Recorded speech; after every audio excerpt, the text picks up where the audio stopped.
Hello বন্ধুরা, সকাল থেকে আমি ভিডিও দিতে পারিনি, তো ভাবলাম এখন একটা ভিডিও দিয়ে তারপরে আমি একটু বেরোবো। আর একটা খুব ভালো ভিডিও আসছে তোমাদের জন্য, চেষ্টা করবো আজকে এডিট করে দেওয়ার।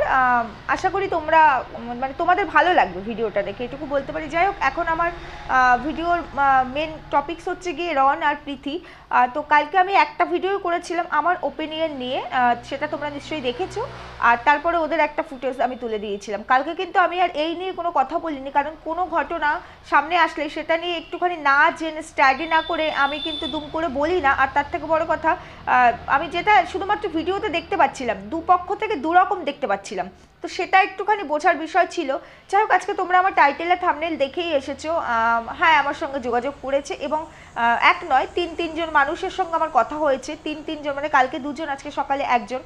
তো তিন জায়গা থেকে আমি একই রকম ইনফরমেশন পেয়েছি এবং সেটাই আমি তোমাদের সঙ্গে শেয়ার করব। কালকে যখন এই ভিডিওটা আসছিল, মানে পরশুদিন রাতে হঠাৎ করে দেখি এফবিতে একটা ভিডিও ভাইরাল হয়, সেটা নিয়ে অনেকগুলো ভিডিও নামে। রন একটা ছোট্ট কয়েক সেকেন্ডের একটা ক্লিপ দিয়ে দেখিয়েছিল যে দিদি মারধর করছে, জামাইবাবু ঘুষ দিয়ে চাকরি পেয়েছে, এইটুকু পর্যন্ত দেখেছিলাম। তারপরে তো পরপর যা কিছু ঘটেছে তোমরা সবাই জানো, পুরো সোশ্যাল মিডিয়া জানে। ওর দিদি তারপরে দুখানা ভিডিও দেয়, আর কালকে রাতে রন একটা ভিডিও দিয়েছে। তো তোমরা অনেকেই আমাকে 4টে ভিডিও পাঠিয়েছো, আমি ভালো করে দেখেছি, তারপরে আজকে ভিডিও করতে এসেছি। তো সেখানে কাল পরশুদিন রাতের ভিডিওটা দেখার পর আমি জাস্ট আমার ওপিনিয়ন দিয়েছিলাম কালকে সকালে, এবং আমি ওটা দেখার পর ভাবছিলাম যে পরিবারের মধ্যে যা ইচ্ছে তাই হতেই পারে। অনেক পরিবারে অনেক কিছু হয়, পরিবার মানেই তাই, কিন্তু সেটা সোশ্যাল মিডিয়া এইভাবে লাইভ প্রুফ অনেক কিছু মাথার মধ্যে ঘুরছিল। তারপরেই দেখলাম রনের দিদি দীপিকা দিদিভাই একটা ভিডিও করলো, তারপরে সে আরও একটা ভিডিও দিল, তারপরে রাত্রিবেলা রন একটা ভিডিও দিল।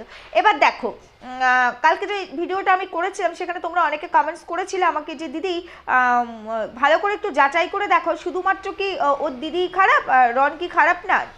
দেখো, যার সপক্ষে শেষে ভিডিও দেবে।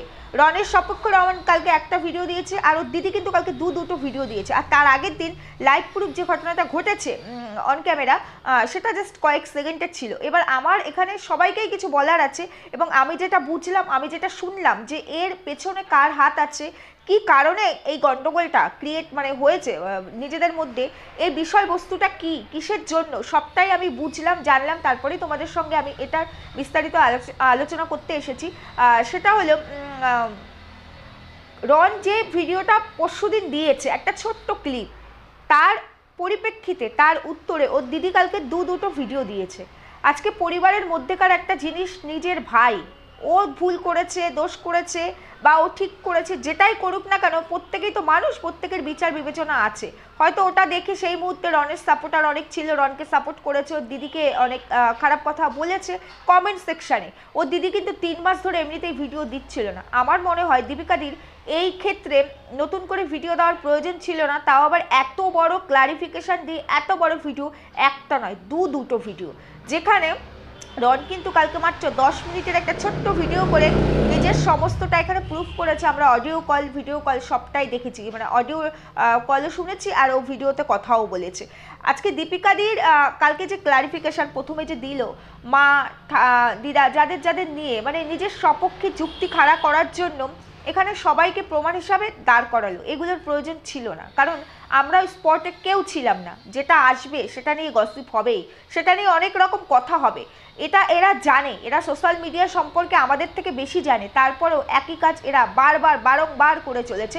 যাই হোক, সেটা এদের পার্সোনাল ম্যাটার, আমি এখানে কিছু বলতে পারি না, এরা বুঝে শুনেই করেছে। কিন্তু আমার কথা, কালকে যে দীপিকাদির ভিডিও আমি দেখলাম, দুটো ভিডিও, একটা হচ্ছে তুমি বলো মাকে দিয়ে প্রমাণ দেওয়ালো, এই তুমি বলো দিদা তাকে দিয়ে প্রমাণ দেওয়ালো। তারপরে ঘুষের কথাটা যেটা বললো, যেটা ঘুষের কথাটা উঠে এসেছিল, হ্যাঁ ঘুষ নিয়ে অনেকেই চাকরি পায়, তবে সেটা অবশ্যই ইনলিগাল। হ্যাঁ, সোর্স আছে বলেই ঘুষ দিয়ে চাকরি পেয়েছে, কিন্তু পৃথিবীতে প্রথম রনের জামাইবাবু নয় যে কিনা ঘুষ দিয়ে চাকরি পেয়েছে, এরকম প্রচুর মানুষ আছে। কিন্তু তার সপক্ষে সেটার উত্তর দিতে গিয়ে যে যুক্তিটা রনের দিদি এখানে দিয়েছে, সেটা একদম বেসলেস, মানে ওই যুক্তিটা এখানে টেকেই না। কি বললো, হ্যাঁ আমি বলেছি ঘুষ দিয়ে তো চাকরি পেয়েছে, অনেকেই পায়। ঘুষ মানে কি, মিষ্টি খাওয়ার জন্য টাকা দিতে হয়, এর জন্য টাকা দিতে হয়, এটাকে ঘুষ বলে না দীপিকাদি, সেটা তুমিও জানো এবং সমস্ত ভিউয়ার্সরাও জানে।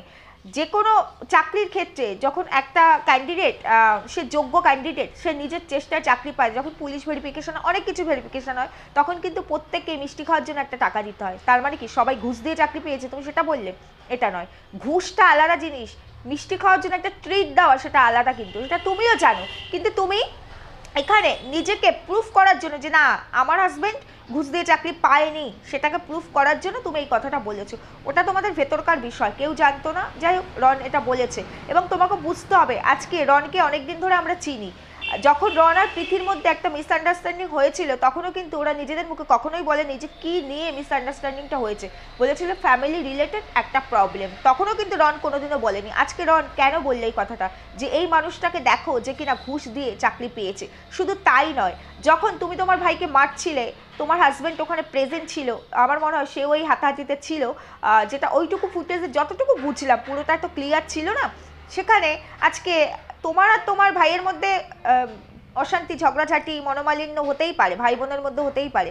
তুমি একটা চটথাপ্পড়ও মারতে পারো, যদিও বা ভাই এখন যথেষ্ট বড় হয়ে গেছে, অ্যাডাল্ট, এবং সে ম্যারিড, তার রেজিস্ট্রি হয়েছে মানে ম্যারিড, সেটা একটা আত্মসম্মানের বিষয়। আমাদেরও ভাই বোন আছে, আমরাও শাসন করি, মুখে হাত তুলতে পারি না এখন, কারণ তারা এখন অনেকটা বড় হয়ে গেছে, তারপরেও মেনে নিলাম। কিন্তু তাই জন্য তোমার যে হাজব্যান্ডটি পাশে দাঁড়িয়েছিল, তার কি করা উচিত ছিল, বিষয়টাকে কন্ট্রোল করা উচিত ছিল, দুজনকেই বোঝানো উচিত ছিল, এটাকে থামানো উচিত ছিল। আমার মনে হয় সে সেই কাজটা করেনি, বরঞ্চ আগুনে ঘি ঢালার কাজটাই করেছে। যতটুকু আমি খবর পেয়েছি সেটার পরিপ্রেক্ষিতেই বলছি, সবটাই তোমাদের সঙ্গে আজকে আমি বিশ্লেষণ করব। তারপরে আজকে তোমাদের ফ্যামিলির ভিতরে একটা ঘটনা ঘটেছে, সোশ্যাল মিডিয়া তোমাদেরকে চেনে, তোমরা পরিচিত মুখ সোশ্যাল মিডিয়ায়, সবাই তোমাদেরকে চেনে। সেখানে এসে ক্ল্যারিফিকেশন দিয়েছো, ঠিক আছে, সেই অবধি না আমি মেনে নিলাম, কারণ এরকম তোমাদের নিয়ে অনেক গসিপ এর আগেও হয়েছে, সেটাও মেনে নিলাম। কিন্তু আজকে ভাই বোনের রিলেশন, ভাই বোন একই অংশ, একই জিন, একই ব্লাড, সেখানে দাঁড়িয়ে তুমি ভাইয়ের এগেনস্টে কেস করলে, কেন কেস করলে? তারপরে এই যে বটি দিয়ে তুমি ভাইকে মারতে এসেছো, ভাই বলছে উল্টো কেস করেছো, ভাই তোমাকে বটি দিয়ে মারতে গেছে, মেরেছে। আচ্ছা দীপিকা দি, আমি একটা কথা তোমাকে এখানে বলতে চাই, কালকে রনের কল রেকর্ডিংও আমি শুনেছি। শুধু তাই নয়, তোমার পরিবারের তরফ থেকে কোনো একজন আমার সঙ্গে যোগাযোগ করে কিছু জানিয়েছে, এবং তোমার আশেপাশের লোকও আমাকে জানিয়েছে, সেখান থেকে বটিটা কিন্তু তুমিই এনেছিলে, এবং তুমি তোমার কল রেকর্ডিংয়ে সেটা স্পষ্ট তুমি স্বীকারও করেছো। কল রেকর্ডিং রন যেটা এখানে তুলে ধরেছে, বটিটা তুমি এনেছো। ভাই বোনের মধ্যে ঝগড়াঝাটি, অশান্তি হচ্ছে, হাতাহাতি হচ্ছে, দুজনে মিলে হাতে হাতে মারামারি করছে, ঠিক আছে, বটিটা কিসের জন্য আনতে হলো? কিসের রাগ তোমার ভাইয়ের প্রতি যে বটি নিয়ে আসতে হলো? এই ধরনের কাজ কারা করে দীপিকাদি? আমার প্রশ্নটা তোমাকে থাকলো এবং আমার ভিউয়ার্সদের কাছেও থাকলো। মারামারি হতেই পারে, হাতে চট থাপ্পড় যেতেই পারে, আমার মনে হয় না ভাই উল্টো তোমায় থাপ্পড়টা মেরেছিল, তুমি হয়তো মেরেছো। মারামারি করতে গেলে নখের আঁচড় লেগেছে, ভাই ইনজিওর্ড হয়েছে, সেটা আমরা দেখেছি। বটিটা কেন আসলো? এই বটিটা আসলো কোথা থেকে? এখন তুমি উল্টো গিয়ে কেস করেছো যে ভাই বটি দিয়ে তোমায় মারতে গেছে। আসলে ঘটনাটা কি সেটাই ছিল দীপিকাদি? চলো পুরো ঘটনাটা আমি আমার বন্ধুদের সাথে একটু তুলে ধরি। রন আর প্রীতির রিলেশন আমরা সবাই জানি, 3 বছর হয়ে গেছে, ওদের রেজিস্ট্রি হয়েছে। যখন প্রীতি রনের জীবনে যায়, প্রীতি কিন্তু একটা পরিচিত মুখ সোশ্যাল মিডিয়া, এবং সে কিন্তু আর্ন অলরেডি করে, যথেষ্ট আর্ন করতো। প্রীতি কিন্তু ফেমাস হয়েই রনের জীবনে গিয়েছিল। রনকে কিন্তু আমরা কেউ চিনতাম না, রনের পরিবারকে চিনতাম না, এবং রন আজকে যে পজিশনে দাঁড়িয়ে আছে, রন বা রনের পরিবার, সেদিন কিন্তু কিচ্ছু ছিল না। আজকে যে পজিশনটা পেয়েছে শুধুমাত্র প্রীতির জন্য, প্রীতির পরিচিতির জন্য, এবং প্রীতি রনকে আজকে সেই স্ট্যান্ডার্ড অবধি তুলে নিয়ে আসতে পেরেছে, সেই যোগ্য জায়গায় যোগ্য তৈরি করেছে, কারণ রন সেদিন কিছু ছিল না। রনের বাড়ি ছিল, কিন্তু বাড়িটা আজকের বাড়ির মতো ছিল না, রনের গাড়ি ছিল না, রনের ফেস ভ্যালু ছিল না, রনের পরিবারের ফেস ভ্যালু ছিল না, সবটাই হচ্ছে ওই মেয়েটির জন্য।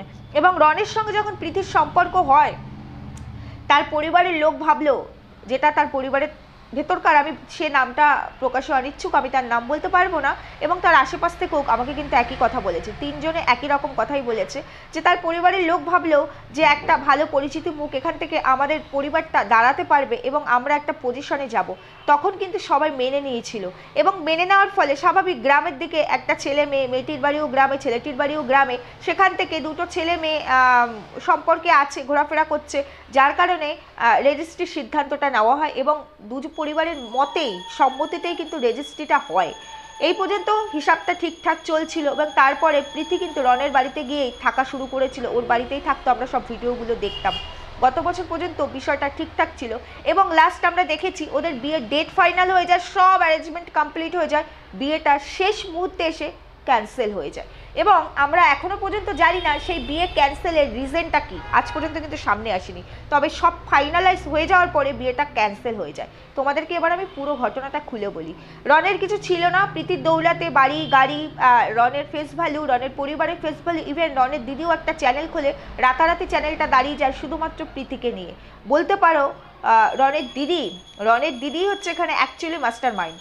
সে কিন্তু প্রীতিকে টোটালি ইউজ করেছে এবং যতটুকু আমরা প্রীতিকে দেখে বুঝেছি ভিডিওর থ্রু ধরে, যেটা আমার কাছে খবর এসেছে সেটা নয় সাইডে করলাম, সেখান থেকে এটুকু স্পষ্ট, প্রীতি কিন্তু সবাইকে নিয়ে থাকতেই ভালোবাসে, সবার সঙ্গে একসঙ্গে মিলেমিশে থাকতে ভালোবাসে। সে কিন্তু তার ননদের ছেলেটিকে যথেষ্ট ভালোবাসে, ননদের সঙ্গে তার বন্ডিং যতটুকু ভিডিওতে দেখিয়েছে খুব ভালো বন্ডিং দেখিয়েছে, কিন্তু কার ভেতরে কে আছে কেউ তো বলতে পারে না। ননদিনী আবার এটা সহ্য করতে পারেনি, হাতের থেকে ক্ষমতা চলে যাচ্ছে। যখন ভাই বিয়ে করে, মানে একটা জিনিস দেখবে, ছেলের বিয়ে হয়ে গেলে না ছেলের মায়েরা অনেকটা মানে ওই জায়গাটাকে মিস করে যে আমার হাতের বাইরে আমার ছেলে চলে গেল। এটা প্রত্যেকটা 100-এর মধ্যে আমার মনে হয় 99% ছেলের মায়েদের ক্ষেত্রে এই ঘটনাটা ঘটে, সেটা আমরা সবাই জানি, কারণ আমরা নিজেরা ওই জায়গাটা ফেস করে এসেছি। আমরা প্রত্যেকেই কারো না কারো বাড়ির বউ, কি না? মাম একটু খুলে দাও। তো সেখান থেকে দাঁড়িয়ে এই একটা ইনসিকিউরিটি ছিল। আর রনের দিদির সব থেকে বড় ইনসিকিউরিটি হলো, সেটা হলো গিয়ে যখন দেখলো ভাই বিয়ে করে ফেলেছে, মানে রেজিস্ট্রি হয়ে গেলে একটা অধিকার কায়েম করার বিষয় আছে, সেখানে পৃথিবীর একটা অধিকার চলে আসে রনের প্রতি, রনেরও চলে আসে সেইভাবে। সেই জিনিসটা রনের দিদি সহ্য করতে পারেনি, যে ও চেয়েছিল আমি যেটা বলবো সেটাই আমার পরিবারের শেষ কথা হবে। তারপরে আজকে ওদের একটা ব্রাইট ফিউচার, ওরা রাতারাতি এইভাবে দাঁড়িয়ে গেল, সমস্ত কিছু যেটা আজকে তার হাজব্যান্ডটি চাকরি করেও এত বছরে সে করতে পারেনি, আজকে জাস্ট 2-2.5 বছরের মধ্যে যেটার থেকে ওপরে উঠে গেছে তার ভাই। এই জিনিসটা, এই জায়গাটা কোথাও গিয়ে জামাইবাবু সহ্য করতে পারেনি, শালার এই উন্নতি কোথাও গিয়ে দিদিও মানতে পারেনি, নিজের হাতের থেকে বাপের বাড়ির ক্ষমতাটা চলে যাচ্ছে। কারণ ওই বাড়ির বউ যখন, তখন প্রীতিও কিছুটা ওখানে অধিকার দেখানোর চেষ্টা করবে, সেটাতেই রনের দিদির সাংঘাতিক আপত্তি। এবং তারপরে কালকে তো স্পষ্ট হয়ে গেল যে সম্পত্তি আজকে ওই বাড়িটা ওর দিদি জামাইবাবু নিজের হাতে কায়েম করতে চায়, এবং এই ঘটনাটা কিন্তু সত্যি, যতটুকু আমার কাছে খবর এসেছে ঘটনাটা সত্যি। কারণ যে আজকে ওই বাড়িঘর করলো, এত টাকা পয়সা খরচা করলো, তাকেই আজকে ওই বাড়িতে ঢুকতে দেয় না। আজকে ওরা সোশ্যাল ম্যারেজ করেনি, রেজিস্ট্রি করেছে। যখন থেকে ওদের মধ্যে মিসআন্ডারস্ট্যান্ডিং ক্রিয়েট হয়েছে, তখন থেকে দেখেছি প্রীতি কিন্তু আর তারপর থেকে একবারও, মানে ঠিকঠাক হয়ে যাওয়ার পরেও একবারও কিন্তু তার শ্বশুর বাড়িতে যায়নি। ইভেন যেদিন এই ঘটনাটা ঘটে রনের সঙ্গে, মানে মারামারি, দিদি মারধর করে বা ওরা বলছে দিদিকে মেরেছে, যাই হোক ওর বাবা মা সবাই দিদির সাপোর্টেই কথা বলছে। কারণ ছেলের বিয়ে হয়ে গেলে না, ছেলের মায়েরা যদি মেয়ে থাকে মেয়ের কথাটাই বেশি মানে, এটা কিন্তু মানতেই হবে। আমিও আজকে মেয়ের মা, আমারও মা আছে, তবু ওই কথাটা কিন্তু কোথাও গিয়ে ভুল নয়, সত্যি কথাই বলছি। এবং এই জায়গায় তারা গ্রামের সহজ সরল মানুষ, তাদেরকে মোল্ড করা কিন্তু কোনো ব্যাপার নয়। রনের দিদি জামাইবাবু এই কাজটা খুব চতুরতার সঙ্গে করেছে, যার জন্যই আজকে যে জিনিসটা খুব স্মুথলি চলছিল সেটা স্মুথলি চলতে না পেরে খুব বাজে একটা পজিশনে এসেছে এবং প্রীতিকে ওই বাড়ি থেকে বেরিয়ে আসতে হয়েছে। অবশেষে প্রীতি কিন্তু নিজের বাড়িতে বা দিদির বাড়িতেই থাকে, প্রীতি কিন্তু আর তার শ্বশুর বাড়িতে একবারও যায়নি।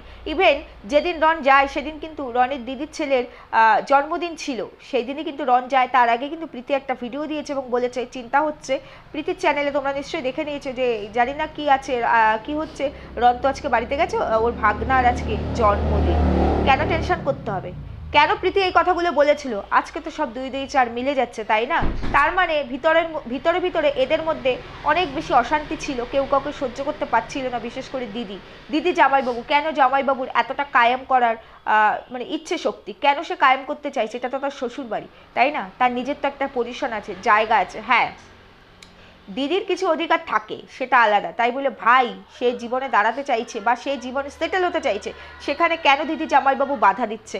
রিসেন্টও আমরা শুনেছিলাম প্রীতির ভিডিও থেকে যে ওদের বিয়ে আবার ডেট ফাইনালিস্ট হচ্ছে, ওরা জিনিসপত্র কিনছে সমস্ত কিছু, তারপরেও কেন বিয়েটা হচ্ছে না? কেন হচ্ছে না? কে এর মাঝখানে কাণ্ডারিটা কে? এর মাঝখানে কাণ্ডারি হচ্ছে সেই দিদি। বুঝতে পেরেছো?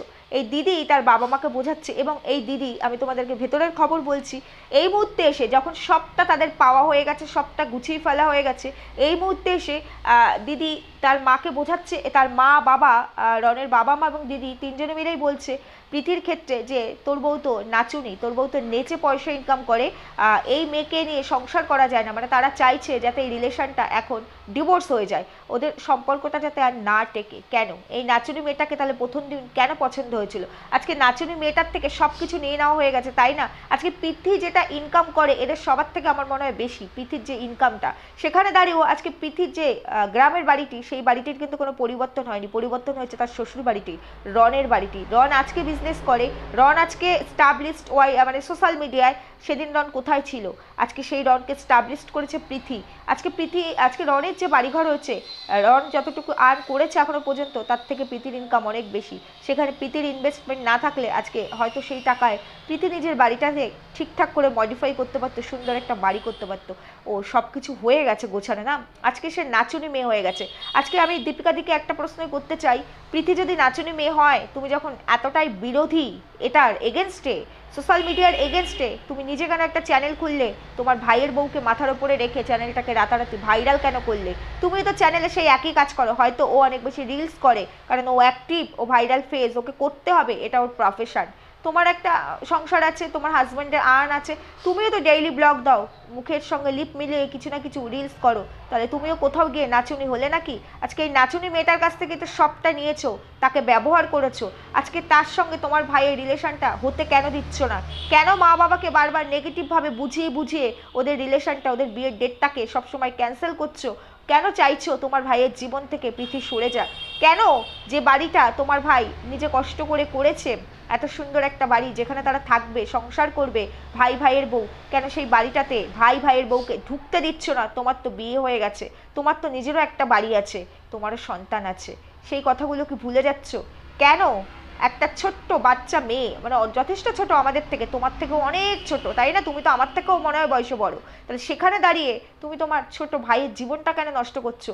আজকে একটা জিনিস আমরা বুঝি, রন প্রীতি দুজনই দুজনকে কিন্তু ভীষণ ভালোবাসে, আর এই ভালোবাসাটাতেই এই দিদি ভীষণ জ্বলন, সে সহ্য করতে পারছে না। সে আজকে চাইছে কোনোভাবে যদি পারা যায় দুজনকে আলাদা করতে, সেপারেট করতে। সেই কারণে আজকে তাদের এই যে ফ্যামিলির যে ভিতরের গল্পটা আজকে কেচ্ছা তৈরি করে সোশ্যাল মিডিয়ায় বিক্রি করছে, আর যখন এই কেচ্ছাগুলো বিক্রি হয়ে আসে না, তখন এটা নিয়ে কথা হবেই। আর কথা বলতে গেলে কিছু ক্রিয়েটার আছে পার্সোনাল, এগুলোও নাকি পার্সোনাল, যারা বেঁচে ফেলছে এগুলোও নাকি পার্সোনাল। যাই হোক, ওই বিষয়ে ঢুকবো না। যেটা বলতে চাইছি, আজকে আমার অনেকগুলো পয়েন্ট দীপিকাদির ওপরে, সেটা হলো ফ্যামিলিতে কিছু ঘটেছে। আজকে যদি এই কাজটা, যেটা তোমার ভাইয়ের সঙ্গে হয়েছে, মানে ভাইয়ের সঙ্গে যে মারামারিটা হয়েছে, দেখলাম ভাই ইনজুর্ড হয়েছে, তোমাকে নাকি বটি দিয়ে কুপিয়েছে, তোমার ইনজুরি কোথাও ধরা পড়েনি, তুমি তো ভিডিও করেছো, কোথাও তোমার কোনো ইনজুরি ধরা পড়েনি, যেটা তোমার ভাইয়ের মুখে, চোখে মুখে স্পষ্ট তার ইনজুরিটা ধরা পড়েছে। সেখানে দাঁড়িয়ে তুমি আজকে কেস করা, মানে থানা পর্যন্ত চলে গেছো কেস করার জন্য। কেন কেন আজকে যদি এই কাজটা তোমার ভাইয়ের সঙ্গে না হয়ে, এতটা না হোক, তার কিছুটা যদি তোমার হাজব্যান্ডের সঙ্গে হতো, তখন কি সোশ্যাল মিডিয়ার লোক জানতো? এখানে ক্লারিফিকেশন দিতে আসতে, থানা পর্যন্ত যেতে না, না, কারণ ওটা তোমার নিজের।